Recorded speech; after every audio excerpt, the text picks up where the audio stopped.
It is October. The shadows lie long on the grass. The mornings are covered in mist. The veil grows thinner and the witches come out to dance. But is it possible that you yourself are a witch? It is spooky season, but this is not quite right. Da-da-da-dun! Ha! This is a very unwieldy hat. Do you like the setup today? If you do like it, tell me in the comments. Woohoo! I am Island Alma and this is Folktales by Alma. Doesn't this cup just look like a cauldron? I think I'm gonna knock things off with this hat.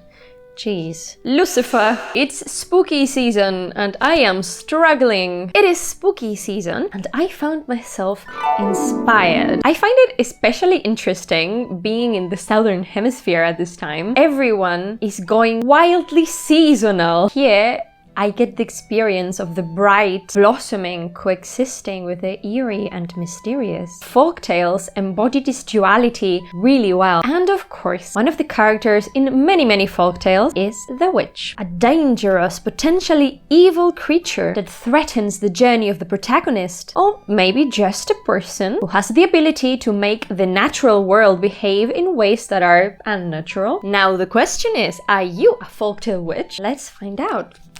This is very goofy. 1.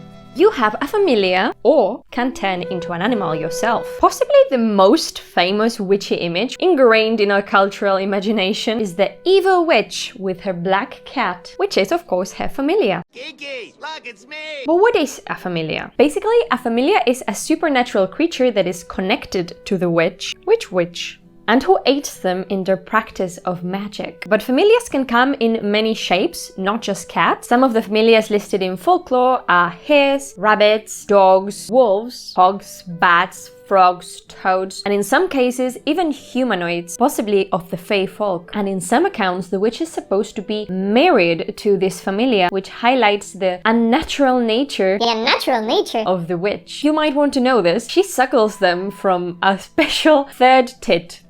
So if you have a third tit, we can agree that you're a witch. And in some cases, the witch themselves can turn into one of these animals. In a folktale from Cornwall called The Witch of Treva, a woman is challenged by her disbelieving husband to put cooked meat on the table, knowing full well that there was no meat in the house and that the market was way too far away for her to get there and back in time. But the woman walks out the door, into the garden, and then falls onto all fours and transforms into a hare, which bounds away to the market at full speed. Of course, she comes back with the meat, and the husband, per the conditions of his challenge, is bound to obey her for the rest of his life. And if we go further back into Greek mythology, we'll find the nymph or goddess Circe. Circe? I did not Google this. Known as a sorceress, Circe turns trespassing sailors who have stumbled upon her island into animals, especially when they resist her advances. Witchcraft scholar Carlo Ginzburg explains that in an ancient European religion that fits our ideas about witchcraft, worshippers of the goddesses would wear animal disguises to perform ecstatic rituals linked to the seasons, death and rebirth. You get it? This is the best mug. Look. These animal witchy rituals and familiars are powerful because they challenge the very idea of humanity as something separate from nature. It highlights just how much we are animals, and it threatens one of the main ideas of Christianity, that of mankind as the ruler of creation. So, do you have a familiar? If so, check somewhere on your body for a third nipple. Maybe ask your little animal a question about the future, who knows? And if you don't have a familiar yet, pay attention when you're out in nature. Keep an eye out for any talking animals. 2. You have the ability to fly. Another distinctive mark of the witch in folktales is being able to fly. This might be on your regular old broomstick as you travel to the witches' meeting. Levitating. Baba Yaga, the infamous Slavic witch, chooses to fly on a mortar, helping herself along with a pestle. The witches from the Germanic folkloric traditions were known for riding evil mares to their nightly meetings. Alternatively, they also had the ability to ride men, either as a practical matter or as revenge, because the men would later sicken and possibly die of the injuries. Our friend Carlo Ginzburg and many others think that witches might have used a special ointment made with very specific herbs and mushrooms. I mean, psychoactive, hallucinogenic, trippy. This would have been a highly toxic ointment that caused the sensation of flying as well as very vivid visual hallucinations. And in some cases, especially during the witch hunts, this special ointment was also said to contain children's fat. We'll be back to that at the end of the video. We don't know, however, if this ointment existed, if it would have helped witches actually take flight, at least in the stories, to feel like they were flying, or to send their spirit into an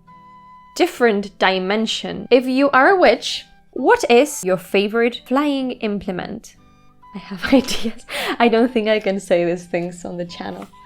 3. You live in a forest. In the Russian folktale Vasilisa the Beautiful and Baba Yaga, which is a tale that I have told in full right here, the heroine of the story, Vasilisa, meets the very dangerous cannibalistic witch in a hut that rests on chicken legs in the middle of the forest. And in Hansel and Gretel, a fairy tale that most of you probably know, the children get sent into the forest by their parents in the middle of a famine so that they would starve and the parents would survive. Just fucking grim. And it's in the forest that they stumble upon a marvelous candy-based house, which turns out to be none other than the witch's abode. So why the forest? I be the witch of the wood. In European culture, before the modern era, the forest was experienced as the counterpart to human society. If you were an outlaw of some sort, good or evil, chances were that you would live in the forest. Because, well, practical matters, it was easier to hide. People didn't live there, the rule of law didn't extend to the woods, and so the forest was a wild place. That also meant that in folkloric imagination, the forest could exist outside of the rules of the normal human world. There could be magic, odd creatures like, yes, witches, ogres, unicorns, giants, fairies. Some have even said that in fairy tales, the forest functions as the subconscious of mankind, creating events and quests that confront the protagonists with their fears, their desires, and the potentially problematic expectations and limitations of their own society. Experiencing the forest could be both dangerous and empowering, but in not all cases, liberating. So, if you live or want to live in a little cottage in the forest with an herb garden, a few animal friends, and most importantly, outside the limitations of society, my dear, you are probably a witch. 4. You like to meet with other witches and dance in the moonlight. In the German folk story A Trip to the Brocken. A Trip to the Brocken, a young man is getting ready to marry his fiancée, but starts suspecting that both her and her mother are up to something really suspicious. So when spying on them at night, totally normal, totally not weird in itself, he sees both of them climb on top of a haystack, drink from a little glass. Poof, they disappear. He couldn't leave well enough alone, so he does the same. And then he is suddenly transported to the top of a very tall mountain called the Brocken, where he sees both his fiancée and her mother dancing with other witches, turning and turning and dancing around none other than the devil himself. During the witch hunts, a secret meeting of witches was called a Sabbath. There, supposedly, witches gathered to eat from banquets, dance wildly, worship the devil in the form of a great black goat, and indulged in every base desire or No, I know anything. that's why. Okay. But so you finish. Yes. Let me know so I put them. Cool. But there's a different side to this. This sort of accusations pictured a sort of inversion of the normal human Christian community, which was puritanical instead of giving freedom to people to fulfill their desires, and was also frugal and organized in a way that kept most people living in poor conditions. So the idea of the Sabbath, this secret witchy meeting, is both feared and desired. Wouldst thou like to live deliciously? But is there any basis for this in reality? That went out of focus hard. According to some researchers, the Sabbath legends come from two main sources. Inquisitors who were trying to build a coherent case against people such as heretics or just social dissidents. But the legend might also come from a root of traditional folkloric religions that practiced ecstatic community rituals. If they existed, would have had the power to upset the normal hierarchical order of society. Why? why? Well, if your power and your exploitative society depends on a certain religious interpretation of the world that puts you on top, well, you might not want anyone to go tinkering with that, right? You might not want anyone to go and find alternate ways to organize themselves and feed themselves and heal themselves. If your idea of a good time consists of hiking up a tall mountain, meeting with other weird people, rebel against authority, and maybe dance a little, you might be a witch.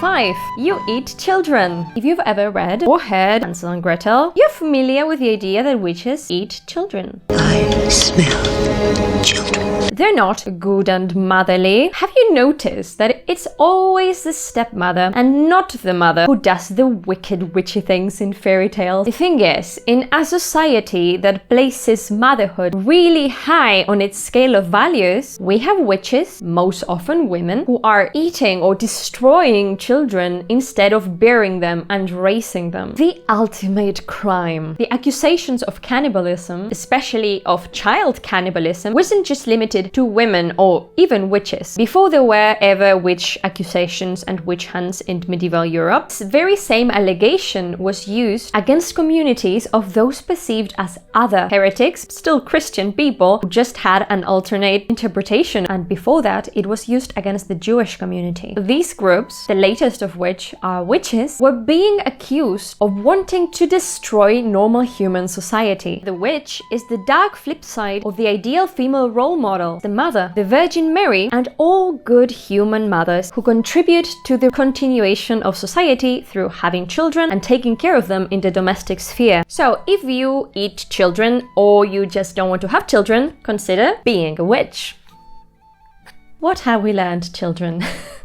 Other signs of folktale witchiness may include getting the devil's help in cooking delicious meals, or more serious offenses, blighting crops, drying up the milk in your neighbor's cow's udder, or even, God forbid, being politically powerful as a woman, such as the much vilified Morgan Le Fay from the legends of King Arthur and his knights, or like real-world queen Gunhild, Mother of Kings, who was so powerful and so ambitious that many accused her of poisoning and bewitching her political opponents to get her way. Ultimately, it kinda comes down to gender roles and power. In the witch, there's either too much of an empowered sexuality or not enough, a kind of female sexuality that isn't subservient to conventional patriarchal standards, only reproduction instead of pleasure, at least for the woman, and that confined sexuality within the bounds of a society-sanctioned marriage with a healthy side of domesticity for the woman. Any woman who didn't conform could be considered abnormal. The supernatural witch figure induced fear because it was upsetting to society's rules, which were perceived as natural.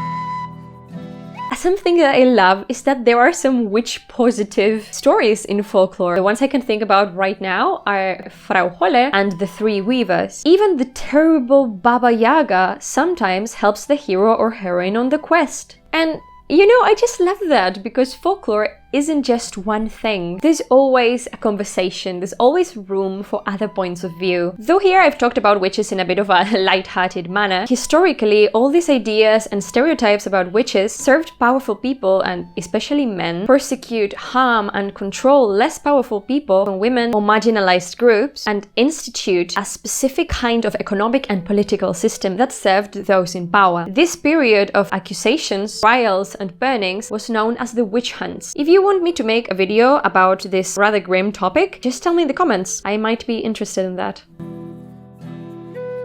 Nowadays, the figure of the witch is a lot more attractive. We like to dress up as witches, we engage in witchy practices, fortune-telling or herbal healing. Some of us even call ourselves witches to label a certain close-to-nature, free-spirited, non-hierarchical spirituality. I feel like the figure of the witch is really powerful today, and always really, because it invites us to leave behind the path that we are supposed to follow, what society tells us is good and right and productive and comfortable and just be a bit more wild. Or you know, you can also just try your hand at magic. So what do you think? Do you feel like you are or might be a witch? What other topics related to witches would you like to hear about in future videos? And now, excuse me, I shall go collect my mushrooms, brew my poisonous potions, and of course, play with my familiar. May your forest cottage be cozy and your flight be wild.